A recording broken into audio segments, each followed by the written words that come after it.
ओम ब्रह्म सत्यम सर्वधार। भगवान कृष्ण की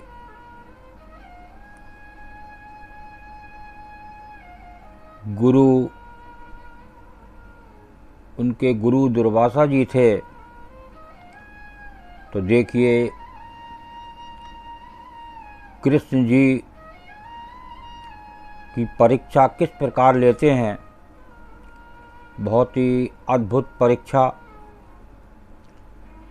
एक प्रसंग के माध्यम से श्रवण करें, जाने कि गुरु की परीक्षा कितनी कठिन होती है और कृष्ण जी किस प्रकार खरे उतरे, ये आज इस प्रसंग के माध्यम से श्रवण करें। एक बार श्री कृष्ण जी के गुरु दुर्वासा ऋषि अपने शिष्यों के साथ कहीं जा रहे थे। रास्ते में किसी जंगल में रुककर उन्होंने आराम किया।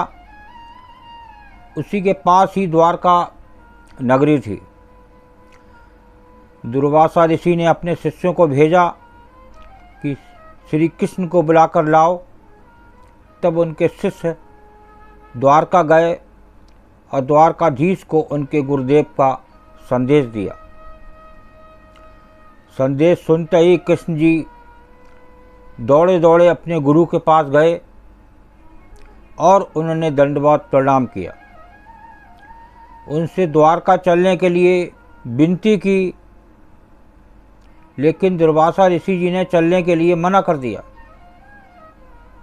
देखिए, बहुत विनती की और दुर्वासा ऋषि जी चलने के लिए मना करते रहे और फरमाया कि हम फिर कभी आपके पास आएंगे। श्री कृष्ण जी ने पुनः दुर्वासा ऋषि जी से विनती की। तब दुर्वासा ऋषि जी ने फरमाया कि ठीक है कृष्ण, हम तुम्हारे साथ चलेंगे, लेकिन हम जिस रथ पर जाएंगे उसे घोड़े नहीं खींचेंगे। एक तरफ से तुम और एक तरफ से तुम्हारी पटरानी रुक्मणी खींचेगी। देखिए क्या शर्त रख दी एक कृष्ण जी के सामने। आगे श्रवण करते हैं। श्री कृष्ण उसी समय दौड़ते हुए रुक्मणी के पास गए और उन्हें बताया कि मुझे तुम्हारी सेवा की ज़रूरत है। तब रुक्मणी को उन्होंने सारी बात बताई। तब वो दोनों अपने गुरुदेव के पास आए और उन्हें रथ पर बैठने के लिए विनती की। जब उनके गुरुदेव रथ पर बैठे तो उन्होंने अपने शिष्यों को भी रथ पर बैठने के लिए कहा, लेकिन श्री कृष्ण जी ने परवाह ना की, क्योंकि वे जानते थे गुरुदेव उनकी परीक्षा ले रहे हैं। रुक्मणी और श्री कृष्ण जी ने रथ को खींचना आरंभ किया और उस रथ को खींचते खींचते द्वारका ले गए। जब गुरुदेव द्वारका पहुंचे तो श्री कृष्ण जी ने उन्हें राज सिंहासन पर बिठाया, उनका आदर सत्कार किया और भी कृष्ण जी ने 56 तरह के व्यंजन बनवाए अपने गुरुदेव के लिए। देखिए, कृष्ण जी ने 56 तरह के व्यंजन उन गुरुदेव के लिए बनवाए, लेकिन जैसे ही वो व्यंजन गुरुदेव के पास पहुँचे उन्होंने सारे व्यंजन का तिरस्कार कर दिया। श्री कृष्ण जी ने पुनः अपने गुरुदेव से पूछा कि गुरुदेव आप क्या लेंगे। तब दुर्वासा ऋषि ने खीर बनवाने के लिए कहा। देखिए, बहुत ही सुंदर ये लीला एक गुरु और भगवान कृष्ण की। श्री कृष्ण जी ने आज्ञा मानकर खीर बनवाई। खीर बनकर आई तो खीर से भरा पतीला दुर्वासा ऋषि जी के पास पहुंचा। उन्होंने खीर का भोग लगाया। थोड़ी सी खीर का भोग लगाकर उन्होंने श्री कृष्ण जी को खाने के लिए कहा। उस पतीले में से श्री कृष्ण जी ने थोड़ी सी खीर को खाया। तब उनके गुरुदेव ने श्री कृष्ण जी को बाकी खीर अपने शरीर पर लगाने की आज्ञा दी। देखिए क्या एक गुरु की बात होती है, किस प्रकार की परीक्षा लेने चाहते हैं वो भक्त की। श्री कृष्ण जी ने आज्ञा पाकर खीर को अपने शरीर पर लगाना शुरू कर दिया। उन्होंने पूरे शरीर पर खीर लगा ली, लेकिन जब पैर पर लगाने की बारी आई तो श्री कृष्ण जी ने अपने गुरुदेव को अपने पैरों पर खीर लगाने के लिए मना कर दिया। श्री कृष्ण जी ने कहा, हे गुरुदेव, ये खीर आपका भोग प्रसाद है, मैं इस भोग को अपने पैरों पर नहीं लगाऊंगा। उनके गुरुदेव श्री कृष्ण जी ने बहुत खुश हुए।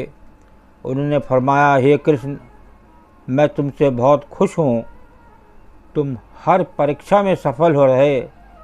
मैं तुम्हें आशीर्वाद देता हूँ कि पूरे शरीर में तुमने जहाँ जहाँ खीर लगाई है वो अंग आपका वज्र के समान हो गया है। देखिए क्या लीला होती है उस गुरुदेव की। तो ऐसे ही शास्त्रों में उपाधि नहीं दे दी गई, गुरु की प्रभु से ऊपर उपाधि दी गई है।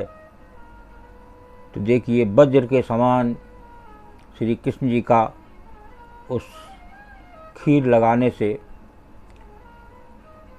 हो गया। और इतिहास साक्षी है कि महाभारत के युद्ध में श्री कृष्ण जी का कोई भी अस्त्र शस्त्र बाल भी बांका नहीं कर पाया।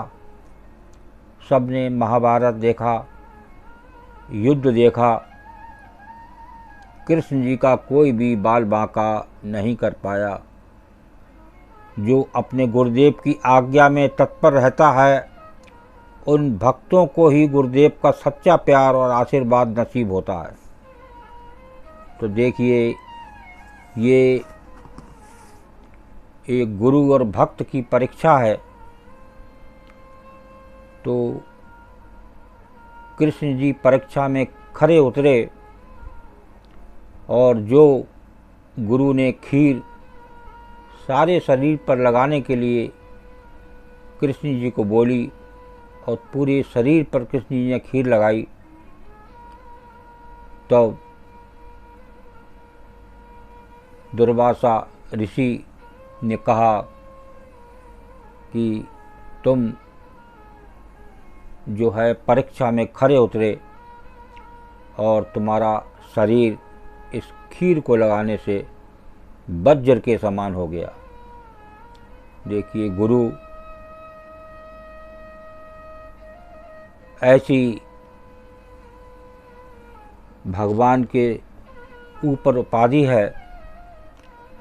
एक गुरु की सेवा में सिर को भी कटाकर देना पड़ जाए वो भी कम है।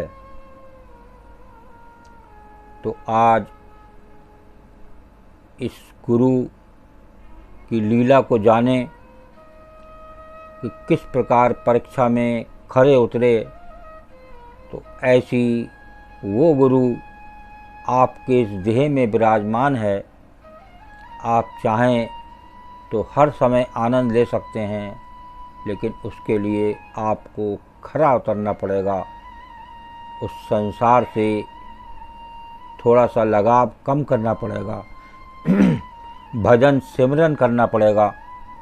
वो गुरु हर समय इस घट में विराजमान है, आप उनका आनंद हर समय ले सकते हैं। ओम ब्रह्म सत्यम सर्वधार। अगर ये प्रसंग अच्छा लगा हो तो ज़रूर शेयर करें और ज़्यादा से ज़्यादा शेयर करेंगे तो और भी लोगों को इसका आनंद मिलेगा। ओम ब्रह्म सत्यम सर्वदा।